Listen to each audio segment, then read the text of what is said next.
Okay, thanks very much. Really delighted to speak to you. And I guess my format is quite similar to what you've heard, and I think some of the themes hopefully are quite similar. So I'll start with, first slide. Yeah.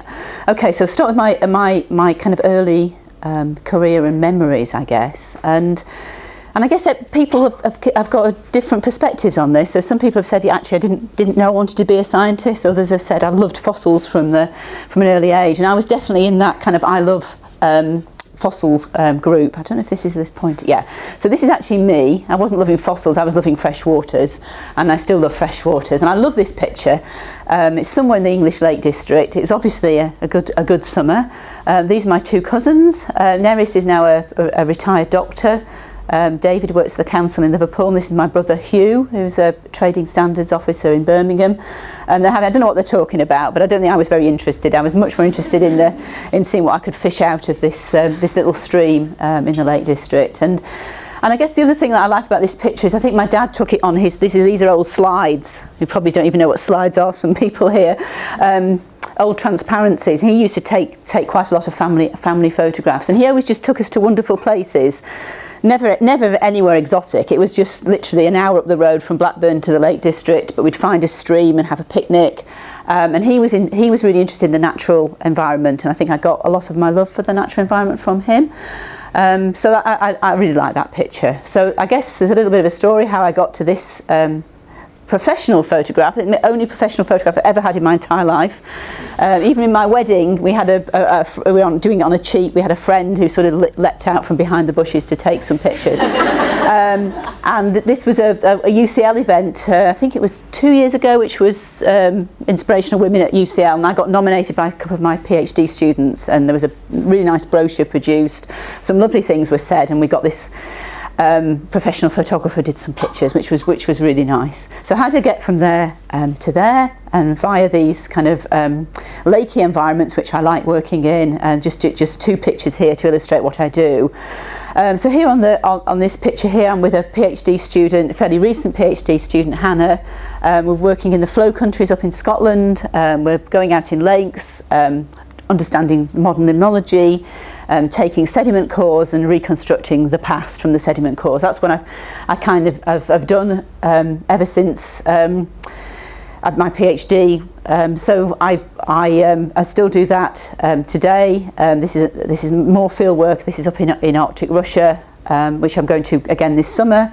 Field work on lakes, taking lake sediment cores. So how did I get to this stage in my life?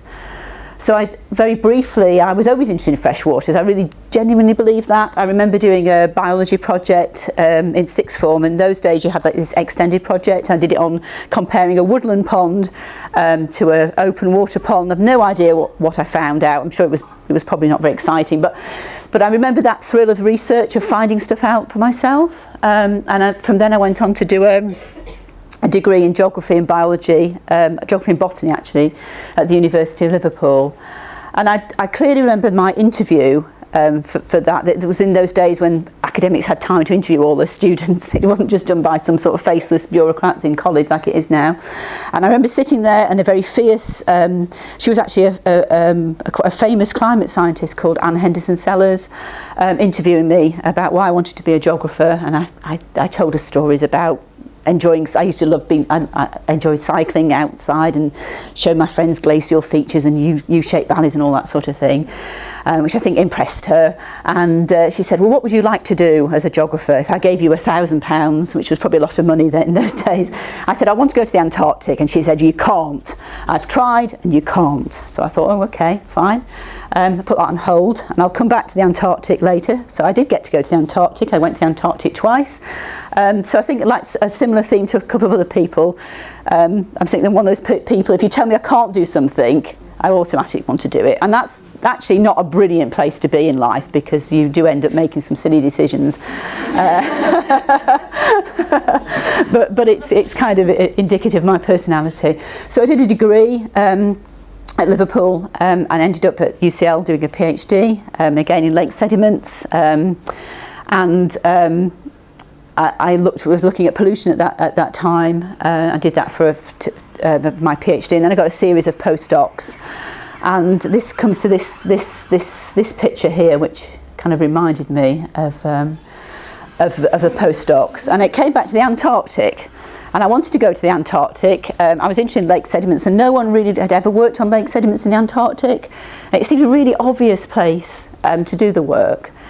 And for years, the British Antarctic Survey's excuse for not having women in the Antarctic was there was no female toilet facilities, which is laughable now, and I'm sure they'd find it laughable. At the time, that was what was trotted out. You think, well, I go to the toilet with my dad at home and my brother, and it's not that different.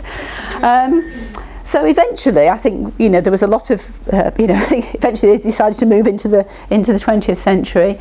This is an Antarctic toilet. This is a different story. But they found a way of having some facilities. In fact, they just found a portaloo and stuck it there, and it worked fine. So I got to go to the Antarctic. I did 2 wonderful field seasons there. One on a base camp, one camping in the field where there was no toilets at all. So that wasn't a problem. And then this is one of my favourite shots of field work. And if everyone's done a lot of field work, and I think quite a lot of geologists here probably have, toilets are, you know, kind of part of the deal. And this is a lovely. We stayed in this lovely little, I kind of guess, a fishing hut in Russia. And there was this is about 3 in the morning. It never really gets dark, and this is the toilet, and it's just got you can imagine sitting there with the door open, and there's this wonderful view. So anyway, yeah. So that's what. So that was kind of how I've got to where I've got now, and I've had a series of postdocs. My supervisor was very successful. He managed to get lots of grants and buy himself out of teaching, so I ended up doing lots of his teaching on lots of short-term contracts. And I think other people have mentioned this idea of persistence and just keeping going. And I just kept going on short contract after short contract, never knowing really where my next, you're okay for 2 years, and then you didn't really know what was going to happen for 6 months, and then you got another contract, living like that for a number of years, and having children. I had twins in 1995, having twins in that circumstance as well. Eventually, though, I got a half a job. I had a part-time job, a job share, and it wasn't an academic job. It was a technical research job, but I had a job share and a little bit of security, which was great. And eventually I got my full-time academic post in 2010. So it was about nearly 20 years as a PhD and a postdoc before I got my academic job. And I got my professorship a couple of years ago.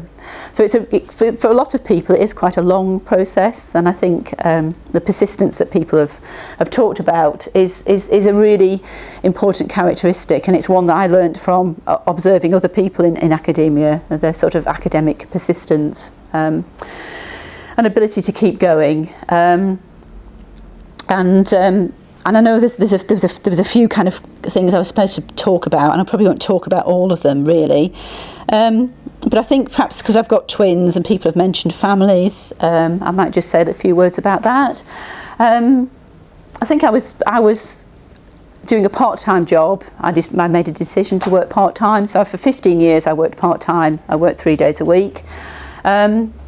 It kind of worked for me. I'm not sure I recommend it, because I think I was fitting in a 100% job to a 60% salary, effectively. But it did work in terms of the family. It worked in terms of my I suppose, my wish to have spent some time with the children. I felt I was spending 4 days with them and 3 days at work, and being paid work, and I felt that was, for me, was a good balance. Coming to work was an absolute pleasure and an absolute relief after childcare. Looking after twins, the first 5 years, the first 2 years, I don't think I slept. Well, I know I didn't sleep for 18 months because my son didn't sleep for 18 months. So coming to work was a relief, and it's just so much easier than looking after children. If anyone tells you anything different, I refuse to believe them. But I had a wonderful husband. I've still got a wonderful husband, and I think there was a question about compromise and whether male colleagues perhaps, get let off a little bit lightly. And I think, yes, male colleagues probably do, but I think I had a husband who gave up an awful lot. He became freelance. He worked at home. He did so much of the picking up. He was happy for me to go off on field trips for weeks at a time, and look after children and so on. So I have, lots of gratitude to him. And I don't think, I really admire people who are single parents. I really don't know how they cope without that support. So that's just something that I was going to pick up. What's kept me motivated? I mean, I think being an academic is one of the best jobs in the world. It's interesting. You meet wonderful people. No day is ever the same, especially with the UCL system of computing that we have at the moment, where you just never know whether you can even do a day's work sometimes. I get a huge reward from my research, from writing papers and developing ideas. I get huge rewards from teaching. I love seeing my students develop, and I love getting that positive feedback. You don't always get, but you sometimes get some really great feedback. I just find it tremendously rewarding.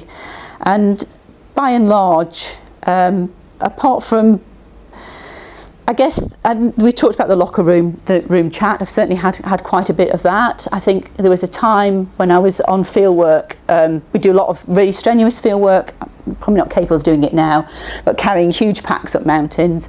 You almost felt the need. You had to almost be a man to succeed.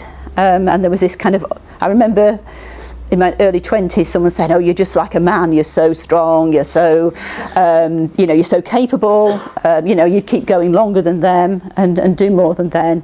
And I think I've kind of drawn back from that. I kind of fell into that trap really of almost having to behave like that. But having said that, I've always found a lot of my male colleagues been incredibly encouraging, especially my supervisor and some of my colleagues today. I remember just one last anecdote, which is a guy that used to work from the Antarctic Survey. I was being hassled for a report that I hadn't quite written. It's when my twins were really young. I'd just come back to work. They were 9 months old or something, I don't know. And I remember he actually rang up the Natural Environment Research Survey and said, "For goodness sake, she's just had twins, give her a break." And they did. They said, "Oh, yes, I'm sorry, yes, we should have realised," or something like that. So, I've had support from loads and loads of people to help me have such a successful and enjoyable career. So, sorry, I had some more pictures, but yeah, this is just some more sort of roughy-tufty field work.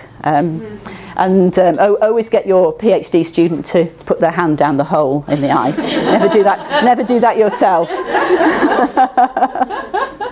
Okay, I'll leave it there then, thank you.